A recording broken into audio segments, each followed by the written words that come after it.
This episode of the Successful Encore Career Podcast is presented by Employment for Seniors and sponsored by Central Ohio Area Agency on Aging and Nationwide Insurance.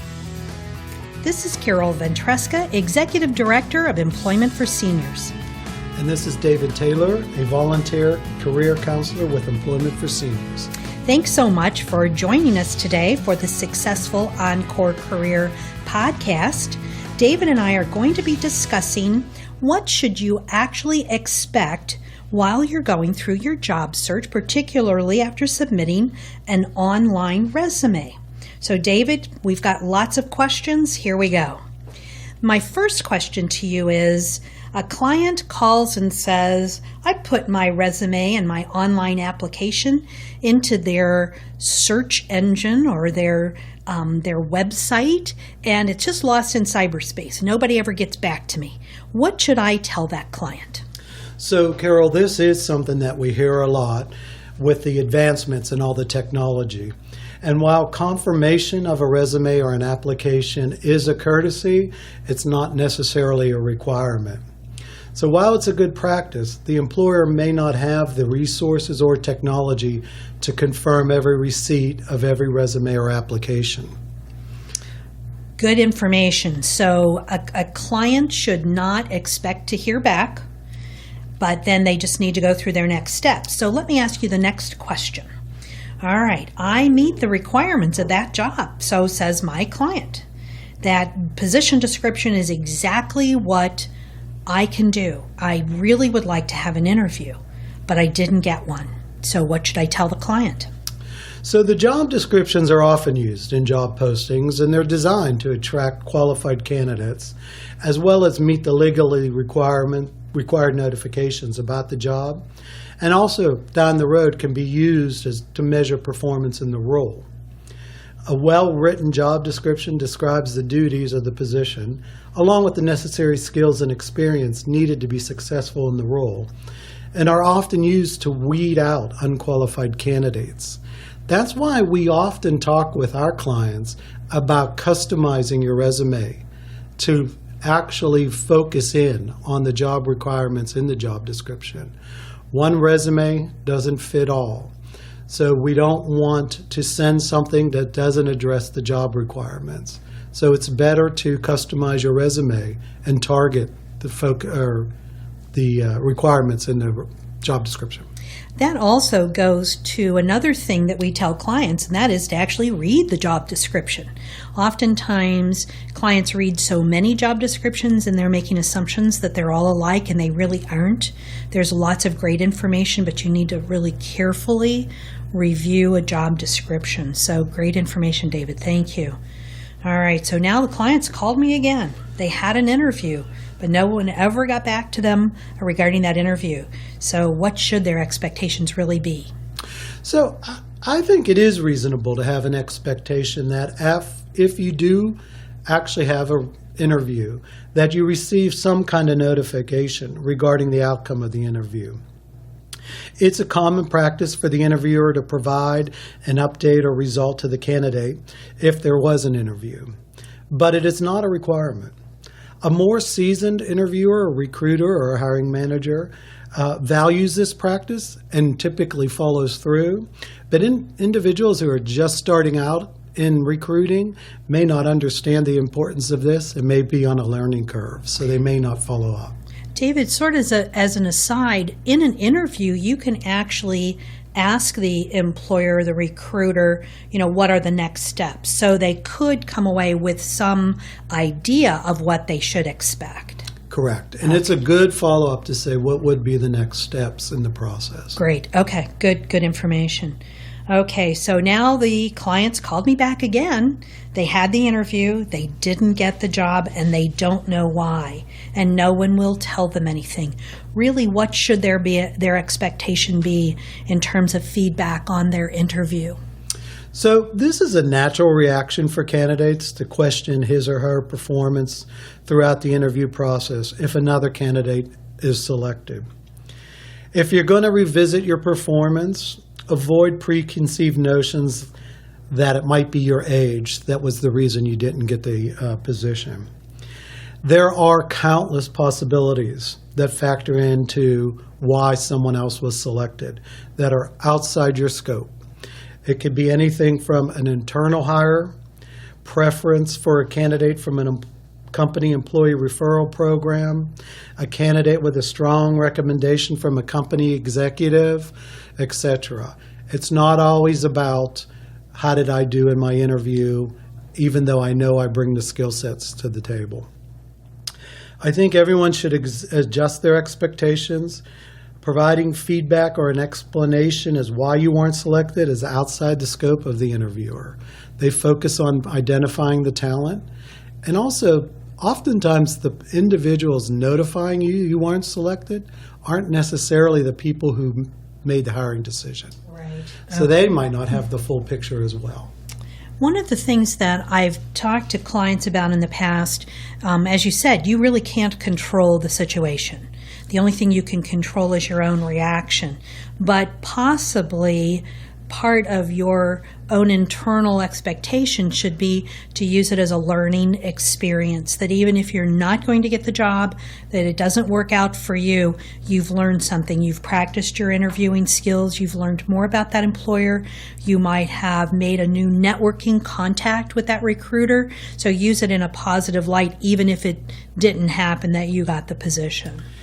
And to take that even further, it definitely will be discouraging, particularly if it happens more than once. And a lot of people do start thinking about, can they find a job? Is it possible? I think it's important to recognize this is one of the few things where you go into a competition blind. You have no idea who your competition is. Unlike sports or the Olympics or any other competition, you typically know who you're up against. So you're going in blind and you don't know the skills, the talent, or the background and experience that the person who was selected, and you never will. Exactly. And if you don't go in with the positive attitude, if you go in with the idea they probably don't want me because I'm old, then that's exactly what you're going to project in the interview. And so you want to keep that positive attitude and with the idea that you're going to learn something from this regardless. Great information. Let's carry that one step a little bit farther. Let's talk about what a proper response should be if somebody calls you or says to you face-to-face, we're sorry, but you're not going to get this job. So my opinion is it's better to resist the urge to question the decision or desire to receive an explanation. While it's not the news you really wanted to hear, the best bet you could do is to exit graciously. Oftentimes, a hire doesn't work out. The selected candidate may decide to rescind their acceptance. So they're going to go back to the original pool and start reconsidering other candidates that they had in the pool to start with. So it may come back where they're going to reconsider you. The last thing you want to do is leave on a negative note or leave a bad impression. Right. Never burn bridges. Correct. Great, David. Okay. One thing in the whole job search process, and I probably drive people crazy because I love job fairs, and I'm always telling clients, make the most of job fairs. But oftentimes they say, well, you never get a job at a job fair. Why should you waste your time? So tell us that why a job fair is so important and what expectations somebody should have from going to a job fair. Well, I agree with you in the fact that I think job fairs are important and they still have a place in this, the job search process. If you think about all the questions we just discussed, they bring back that personal experience. You have an opportunity to talk to someone face to face, to actually ask questions about the company. You may actually run across a company you never would have considered before. So in addition to that, you actually get to interact with the competition that we initially discussed, being blind. So this is one very good way to practice everything in one shot. That's great advice. I learned something new about a company, or I find a new company I'd never heard from. every job fair I go to, and I've been doing this for decades. So I figure if I'm learning, chances are pretty good a mature job seeker is also going to learn. So great advice. Thank you. We want to come up with some conclusions and some steps that that our clients can take in looking at what their expectations really should be through the job search process. So do you have just some points that you want to make sure that we get across? Yeah, I do, and I think this is really important. Companies approach recruiting differently and have different abilities, time, priorities, and resources dedicated to the recruiting process. So I wouldn't measure a recruiting experience based on your most favorite. Everyone tackles it differently. Do your research on the company and determine the employment culture of the company to set realistic expectations. There's a lot of information about companies out there. Find out what they think about their employees, how they treat their employees, what employee engagement programs they have.